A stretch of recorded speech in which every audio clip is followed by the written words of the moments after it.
നമസ്കാരം. 1202 ചിങ്ങമാസം 1 മുതൽ 1202 കർക്കിടക മാസം 31 അതായത് 2026 ഓഗസ്റ്റ് 17 മുതൽ 2027 ഓഗസ്റ്റ് 17 വരെയുള്ള ഒരു വർഷക്കാലം 12 മാസക്കാലത്തെ ഗുണദോഷ സമ്മിശ്ര ഫലങ്ങൾ എന്തൊക്കെയാണെന്ന് നമുക്ക് നോക്കാം. രേവതി നക്ഷത്രക്കാർക്ക് വ്യാഴം മീനം കൂറിൽപ്പെട്ട രേവതി നക്ഷത്രക്കാർക്ക് വ്യാഴം 5-ലും 6-ലും, ശനി ലഗ്നത്തിലും 2-ലും, രാഹു 12-ലും 11 ഭാവത്തിലും സഞ്ചരിക്കുന്ന ഒരു കാലമാണ് 1202 എന്ന് പറയുന്ന ഈ ചിങ്ങമാസം മുതലുള്ള കർക്കിടകം 31 വരെ. തൊഴിൽ സ്ഥാനഭ്രംശം വന്നു ചേരാം. ബിസിനസ് രംഗത്ത് പ്രവേശിക്കുന്നവർക്ക് ധാരാളം കഷ്ടനഷ്ടങ്ങൾ ഉണ്ടാകാം. നാട് വിട്ട് മാറി നിൽക്കേണ്ട സാഹചര്യങ്ങൾ പലതും ഈ രേവതി നക്ഷത്രക്കാർക്ക് വന്നു ചേരാം.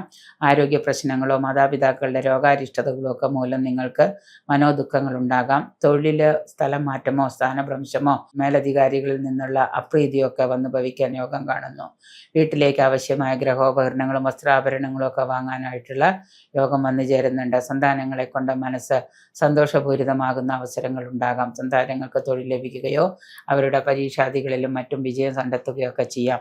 ബിസിനസ്സിലെ സാമ്പത്തിക നഷ്ടം ഒഴിവാക്കാനായിട്ട് ജാഗ്രത പുലർത്തുന്നത് നന്നായിരിക്കും.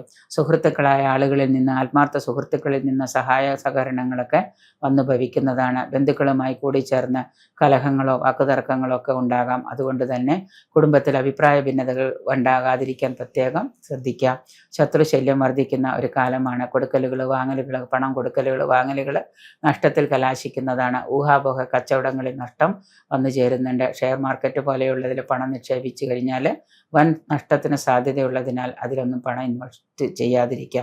ഇൻവെസ്റ്റ് ചെയ്യുകയോ അതിൽ പണം നഷ്ടപ്പെടാതിരിക്കുന്നതിന് വേണ്ടിയിട്ട് അതിലിടാതിരിക്കാനൊക്കെ പ്രത്യേകം ശ്രദ്ധിക്കുക. ഭവനം പുതുക്കി പണിയുകയോ വാഹനം മാറ്റി വാങ്ങുകയോ ഒക്കെ ചെയ്യാനായിട്ട് യോഗം കാണുന്നു. യാത്രകൾ അലച്ചിലുകളായി തീരുന്നത് മൂലം പല സമയത്തും നിങ്ങളുടെ യാത്രകൾ ദുരുപയോഗപ്പെടുത്തുന്നതാണ്. അതുകൊണ്ട് തന്നെ ധനനഷ്ടവും ധനനാശവും വന്നുപെടാം.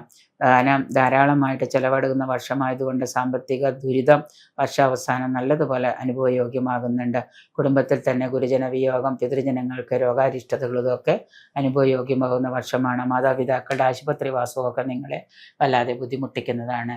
അതുകൊണ്ട് തന്നെ ദോഷഫലങ്ങൾ കുറഞ്ഞിരിക്കുന്നതിനും പരിഹാരാർത്ഥമായിട്ട് ശിവങ്കൽ ധാര, അതുപോലെ തന്നെ ശിവന് പിൻവിളക്ക്, അതുപോലെ പുഷ്പാഞ്ജലി, മഹാമൃത്യുഞ്ജയ ഹോമം, മഹാമൃത്യുഞ്ജയ പുഷ്പാഞ്ജലി ഇവയൊക്കെ ചെയ്യുന്നത് രോഗപരിഹാരത്തിനും നിങ്ങളുടെ ശനി ദോഷങ്ങൾ കുറയ്ക്കുന്നതിനും വളരെ ഉത്തമമായിരിക്കും.